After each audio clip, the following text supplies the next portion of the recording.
Oficial, que no es el Perú profundo del cual habló Basadre, el Perú oficial, para justificarse, debió mentirse a sí mismo y mentirle al país. Nacimos como una república, pero nunca hemos sido una república, porque la república supone que existe algo que se llama la cosa pública. En el Perú, lo privado siempre ha sido predominante, salvo muy pocas excepciones, pero el Perú es un país que tiene dueños. No quiero mencionar los nombres, pero todos los conocemos. Siendo un país que tiene dueños, no puede ser una república. Entonces, en realidad, no exageremos mucho, pero tenemos que aceptar que en el Perú hemos vivido y vivimos todavía una ficción. ¿Cuál sería la gran tarea de todos los peruanos y las peruanas a partir de estos 200 años?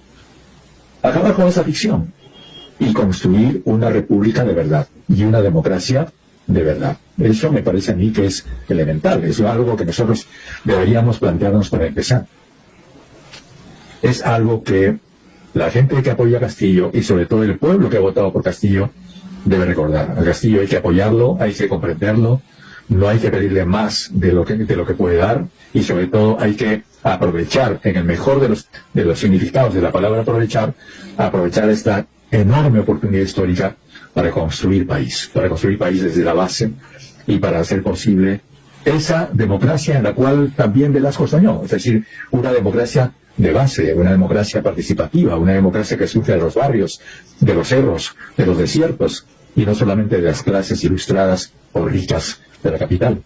Pero ¿cómo son las diferencias que hay en nuestro país, no? Yo incluso tengo que decir ellos.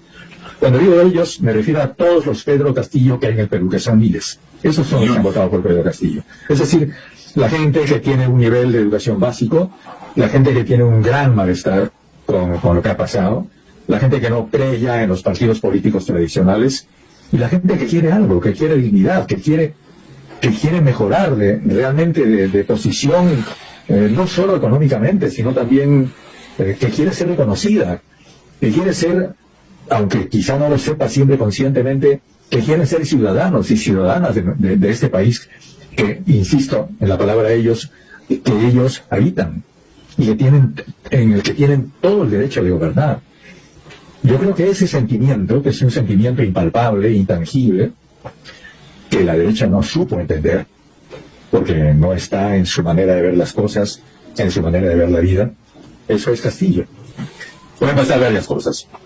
La primera posibilidad, usted lo ha dicho, Castillo traiciona. No sería la primera ocasión que eso sucede en el Perú. En ese caso, por supuesto, cundiría una gran decepción. No estoy seguro si hay una rebelión. Más bien habría un aplastamiento de la conciencia popular de esa que ha votado por Castillo. No sabemos cómo podría haber esa reacción. Sin embargo, creo que es lo menos probable. Segundo, lo más probable, usted mismo lo ha dicho, hay un bloqueo económico interno, porque este bloqueo va a ser interno, no va a ser externo, interno contra el gobierno de Castillo.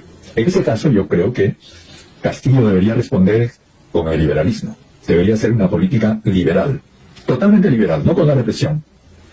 ¿Qué significa una política liberal? Abrir totalmente el comercio peruano de importación a miles de empresas que existen en el mundo, que no son las empresas que tienen relación con los monopolios peruanos. Menos mal que en el mundo hoy día no hay crisis alimentaria. Se puede importar de Argentina, se puede importar de Europa, se puede importar de China, se puede importar de los Estados Unidos, no solamente de las empresas de licor.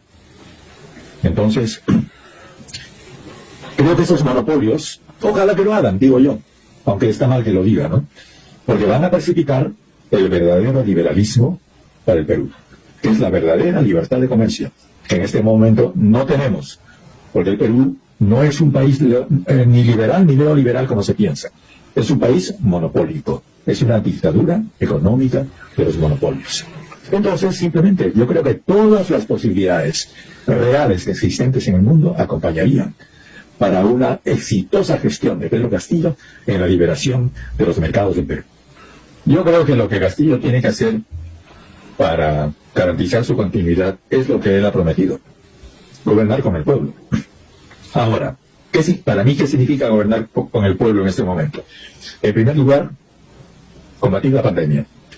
Para combatir la pandemia hay que movilizar a las señoras de las ollas populares, a las promotoras de salud, que hay miles en el Perú, a los estudiantes de medicina, a todos los médicos, a los bomberos, a las iglesias, todas las iglesias, a los padres y madres de familia, a toda la sociedad organizada. El Perú es una sociedad organizada. Lo que pasa es que esas organizaciones están dispersas, pero no hay peruano que no esté organizado.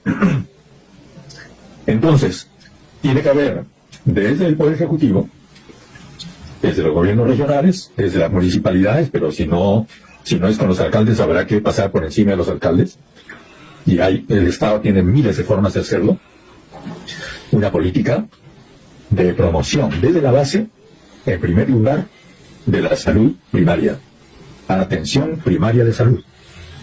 Yo creo que una constitución es necesaria, nueva, aparte de que la constitución del 93 fue resultado de un fraude, como sabemos, de un golpe de Estado, y por tanto es ilegítima. Ya es una constitución atrasada, es del año 93. El ciclo de ampliación de derechos de las Naciones Unidas es entre el año 90 y el 2000. Y toda la discusión y la aprobación de la Agenda 2030 de las Naciones Unidas sobre desarrollo sostenible es largamente posterior a la Constitución de 1993. Si el Perú quiere incorporarse realmente a la actual globalidad, a la actual globalización, con el sentido y el contenido que esta globalización tiene, necesariamente tiene que incorporar una nueva Constitución. Este es un nuevo ciclo. Ahora, por supuesto, ese ciclo no va a ser de la noche a la mañana, porque todos sabemos que hay problemas legales, dificultades legales, va a haber una discusión, pero me parece que es muy importante que el tema de la nueva Constitución se mantenga. Pero, como le repito, ese tema no debe sobreponerse ni alterar de ninguna manera la primera meta que todos tenemos, que es el de salvarnos. Y en primer lugar, salvar a la gente que tiene menos recursos, a la gente que está más indefensa, a la gente más pobre, a la gente que no tiene salud. Hay que ponerle médico en su casa. ¿Cómo lo haremos? Habrá que hacerlo.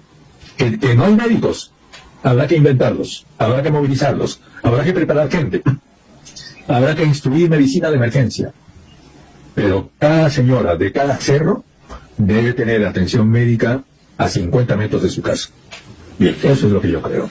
Esa es la meta inmediata del gobierno de Castillo.